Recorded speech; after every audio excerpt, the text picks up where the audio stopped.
When it comes to learning data analysis, we have always been told not to make getting money from it the priority, and that is actually a fair point, because when you try to learn data analysis because of the fact that you want to make money, like that is your sole goal, then you get frustrated when that money don't come easily. So it only makes sense for you to kind of get into data analysis because you love the field, because you have a passion for the field. Then money can be part of it, but that doesn't mean you shouldn't like money or want to get money from the field.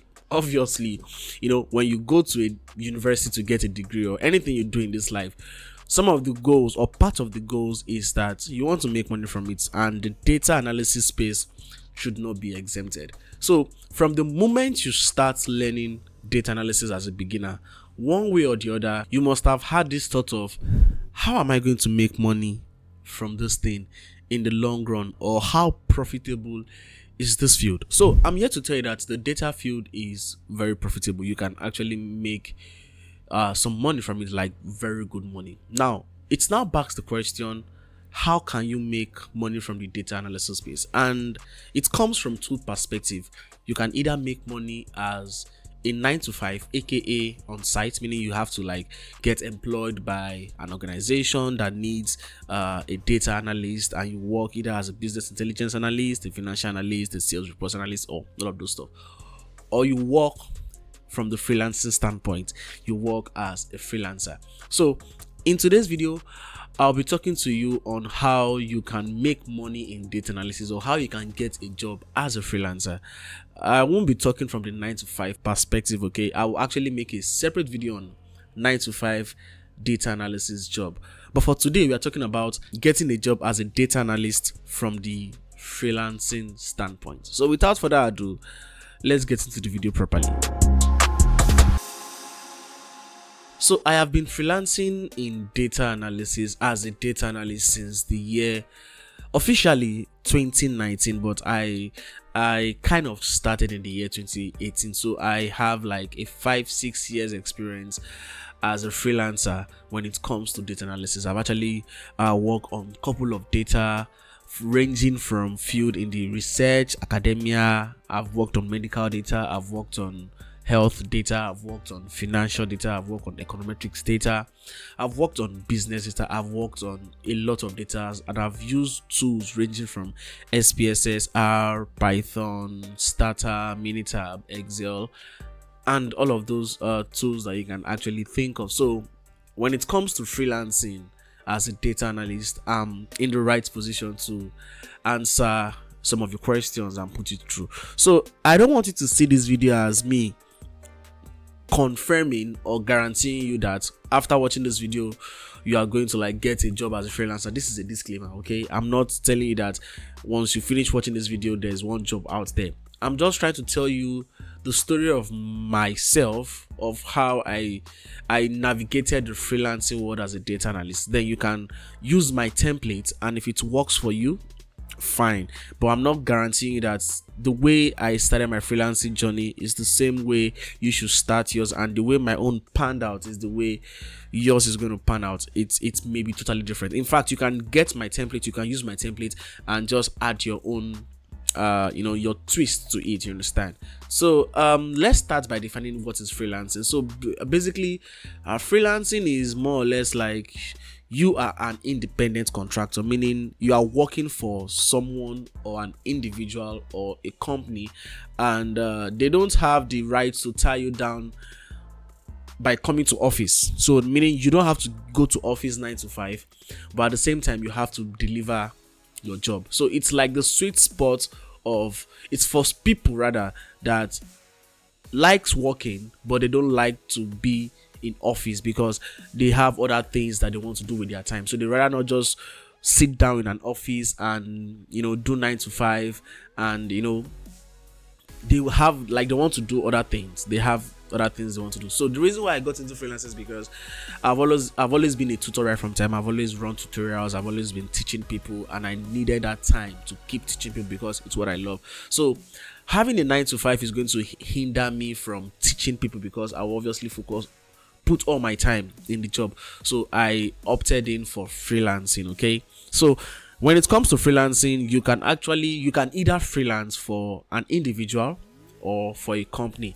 So for a company, it means probably they have a project at hand, and the project is quite large for them, and they don't have the required data analyst on ground, or the budget that they have attached to this project did not kind of give them the free will to hire a data analyst based on the 9 to 5, so they can outsource the data analysis job to a freelancer. So that's why they can meet you and tell you, you know what, you are a data analyst, all right, take this data set for us, help us to analyze it based on the aims and objective and the problem we want to solve on this project, and this is it. And you guys will come to an agreement.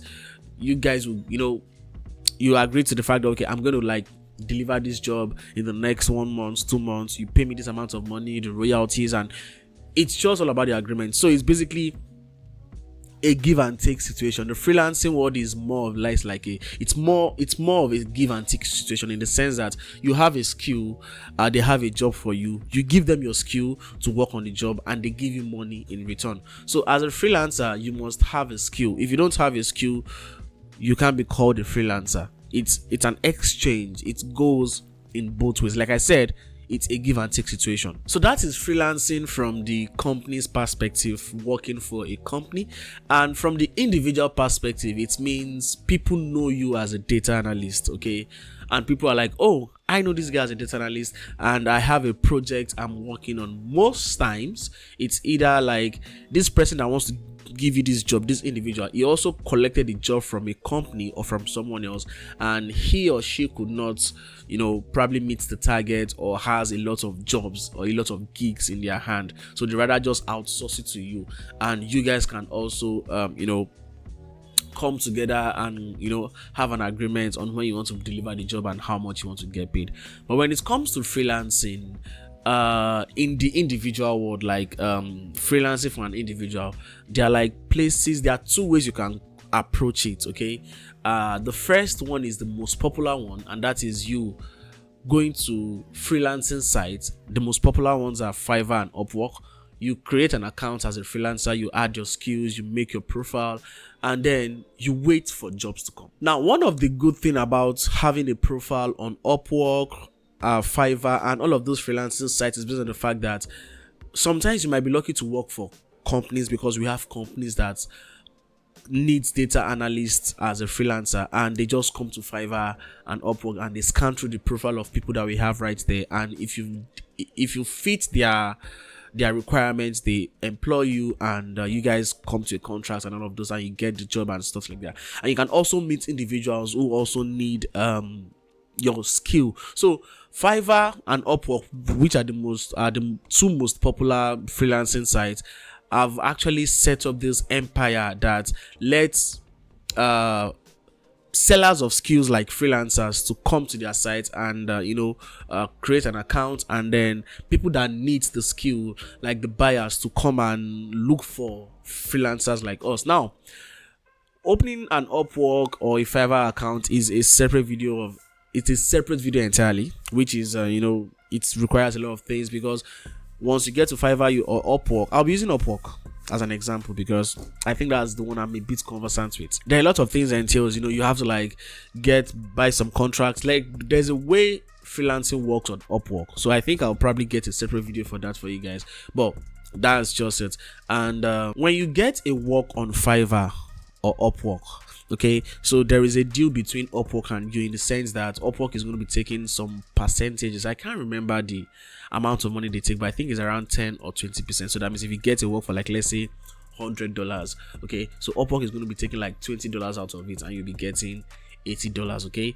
And also Upwork is going to be serving as the middleman to hold the money. So before the person or the company or the individual gets the service done, they have to pay to Upwork. So Upwork is going to withhold the money, and when you are done with the job and you send the job to the person, Upwork is going to make sure that you deliver the right job, and once the other person at the other end confirms that you did a good job, and they are going to Upwork is going to release the money to you. So Upwork is like a middleman there, and they charge you for maintaining the site and also helping you to hold the money. Now, It's not easy to get a job on Upwork as a beginner, because when you create a profile on Upwork, you are like, how will I say it? You're going to be meeting other people, hundreds of people that have been doing this data analysis job, freelancing as a data analyst in that field for like 2-3 years. So that means you're just coming into a field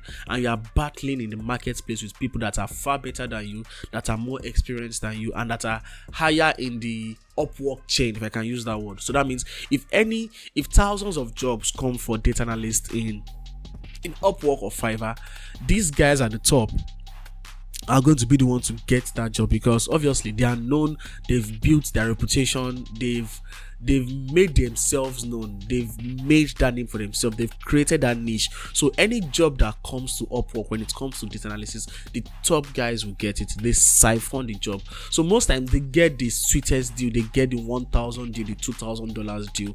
And for you as a beginner, someone that just started, to struggle and get jobs, you have to like start, how will I say this, charging so low, because you can't compete the higher prices jobs with the top guys. They rather give the top guys a job. And to be fair, I don't blame the consumers or the customers, because you are just the beginner. They don't know what you can do, even if you are very good at what you do, but they don't know you, they don't know your stuff, so they rather just go with the bigger guys. So if you want to compete with the bigger guys, you have to drop your price very low, and trust me, it can be so low that it's gonna like feel like you are reducing your worth. So Upwork is ghetto. Upwork and Fiverr is ghetto. It's not easy as a beginner, but once you start finding your ground, once you start getting those $20 jobs, those $30 jobs, those $50 jobs, you up yourself, you rank up, and you get better. So it's not an easy feat. So if you want to open an Upwork account or a Fiverr account, be ready to put that energy, be ready to put that time, that in the first 3, 4, 5, 6 months you might not get your first client. It's gonna like be about you building your profile and working to get people, get known, make your profile as very attractive as possible. Let people know that you are good at what you're doing. And that reminds me, for you to be a freelancer in data analysis, you must be very good. You must bring your A game. That's because there are people that are doing far better than you in this, and they are making money. So if you want to, like, in quote, outthrone them, or you want to get jobs from them, you want to siphon their clients or steal their clients, you have to be able to do a better job than them. And if you're a beginner, not only must you do a better job, you must also do a cheaper job, because imagine why will I want to give you this job when I have somebody I already work with? You understand? So you have to like give the customer a reason to pick you. So working on Upwork requires patience and time, and you being good at your thing. You know your onions, and once you hit that 1, 2, 3 jobs, it gets easier from there. So that's one route, creating an Upwork or a Fiverr account to become a freelancer. And then I really didn't dwell on this route because it was too tough for me, although I used this route for me freelancing in another field, and that is as a statistics tutor. But as a data analyst, I really did not freelance using the Upwork route. I used the second route, and the second route has been one that has been working for me for the past 1 to 2 years, and that is freelancing on Twitter or social media platforms. So if you feel like you can't how will I say this, you can't survive on Upwork, then you come to social media. Now Twitter and LinkedIn are one of the top 2 places right now to get job as a freelancer. So all you have to do is to build your account, is to let people know that you know data analysis, you know how to analyze it, and you know how to use SPSS, you know how to use R, you know how to use Python, R, anything you know how to use. You have to market yourself. So if you want to be a freelancer on social media, any social media, although you can also do it on Facebook, but Twitter and LinkedIn seems like the most popular and the most effective at the moment. So you have to sell yourself. You have to create a profile that when anybody clicks on your profile, they see that you are ready for business. If you go to my Twitter profile, you will see the things I can do, what I do, and everything. I treat my Twitter profile as an online office. Like, do you get? So I started from like 0 subscribers, 0 followers, and then I I started building. Now, how do you build your account? You make posts that people want to see regarding your field. So I was analyzing data and I love statistics. So I started making threads on statistical technique. I started making threads on data visualization, anything that has to do with statistics and data analysis. I was interacting with the whole data community. Any data a person I see, if I see that you actually made a post on data or on statistics, I will follow you, I will interact with you. So that way I was making waves, I was making noise. People were noticing, people were saying that, okay, there is this guy that if you want to learn statistics or if you want to know a bit of data analysis, there's a guy somewhere that writes thread. I used to actually make very important thread. I can make a thread on ANOVA today, and tomorrow I make a thread on statistical significance. The next day I make a thread on confidence interval. I was making thread, I was dishing out materials, I was giving out videos, and luckily for me I also had a YouTube channel where I was teaching statistics like this channel. So I was building that connection of people, I was building that rapport of people, I was building that confidence in people. People know that, oh, there is a guy somewhere that can analyze the data. And the first job I got was from someone in the UK, and they were like, okay, hi, I've seen your post, I've seen your tweet, I've seen that you can do this. I have a data set that I have to work on. It's on health. In fact, my first data was on health data. It was on health data, and I had to work on it and stuff like that. And that was how I got my first job. And I think I got paid 180,000 naira back then. It was 160,000 naira back then, and it's naira, and if you convert that to dollar, I think that was around something around, I think almost $150 or something back then, $150 or so. So that was a good catch for me. I was happy. Obviously I've gotten better jobs as time went by. I've earned thousands of dollars from freelancing, but that was the first job and that was the first thing. So I am more of a Twitter person. I've actually built that how will I say it, I've built that connection on Twitter. I've built that niche. I've built that world. The fact that if you want to analyze data from the statistics standpoint or just pure data analysis using R, SPSS, Minitab, Python, and anything, you can come to meet me. In fact, I still advertise myself every day, in the sense that you can just wake up one day and you see a tweet from me saying that, hello everybody, I can analyze data from this, from that, from this, from that, using that, please patronize me. That is me selling myself. So you have to know how to build yourself and sell yourself to people. You understand? So once you do that, people will notice you, people are watching you, and you grow your following at the same time. So once you grow your following, people realize that you can do this and they give you jobs. So that was how I built my own Twitter, and I freelance from Twitter, and I get my money from Twitter. So you can also do the same thing on LinkedIn. In fact, LinkedIn is one of the powerful places to get job, both as a freelancer, data analyst, and on the on-site. You understand? In the sense that LinkedIn has a lot of professionals right there. You understand? Even though people argue that they are fake professionals over there, but LinkedIn is that one place that you can go. So you can also freelance on LinkedIn. You create an account on LinkedIn and you make posts, you make threads, you give value. When it comes to Twitter and LinkedIn, people follow you because they get value from you. It's a give and take sort of situation, in the sense that you give them useful informations like wonderful threads, tips and tricks, advices about data analysis. You share video materials and all of those. So just let people get something for you, and once they get that thing from you, they get value from you, they give you their followership. You understand?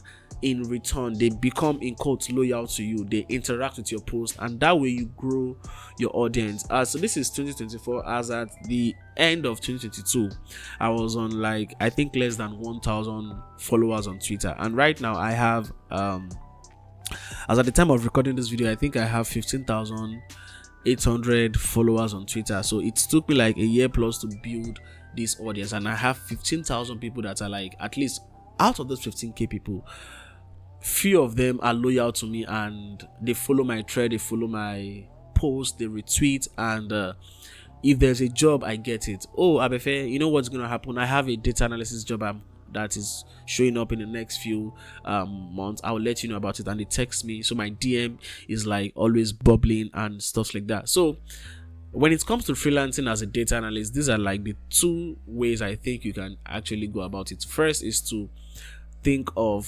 Fiverr and Upwork and all of those freelancing sites and be ready to like work on it. And the second is to build your social media presence and also work on it. Now, you don't have to focus on Twitter alone. You know, there's Twitter, there's LinkedIn, there's Facebook, anything social media, any way you can express yourself. I've seen people get a job as a freelancer based on the fact that they were posting about data analysis on their WhatsApp status, and some of their friends saw the status like, you know what, somebody said they want a data analyst job somewhere, and I remember that you used to like make posts about data analysis. I'll link you up together, and that's just it. So when you post, even when people don't interact, people see your post.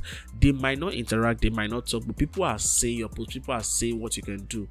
And I feel like as time comes by, people will realize that you can do this thing, and that job that you are looking for will come to you. But before that time comes, don't forget to keep grinding and be consistent and be persistent, and don't be in a haste. That is one thing about freelancing. You just won't get it at once. It's a process. It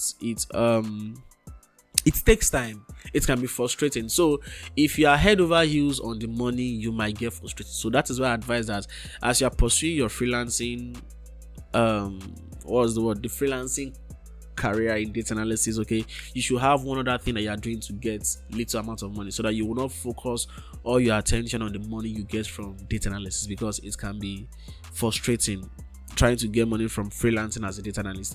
And you can also decide to, like, as you are trying to freelance as a data analyst, you also put your eye on probably getting a 9 to 5 and all of those stuffs. I will still make a video properly on 9 to 5 data analysis and all of those stuffs. Now, one thing about freelancing I need you to know is that freelancing, the money from freelancing is not constant, in the sense that you might be lucky that in a month you can get like 2-3 jobs and they accumulate to like $1,005 or $1,000 in a month, and you are so happy, and the next month you might not see a job.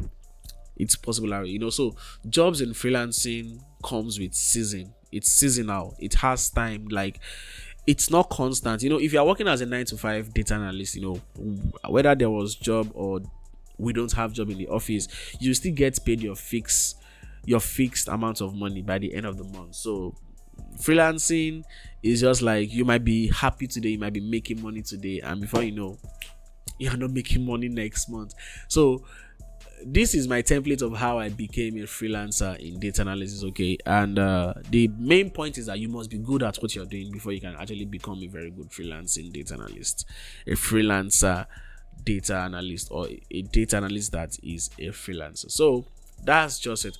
So try to know yourself, try to ask yourself the question if freelancing is good for you, and we just, you know, you can just take it from there.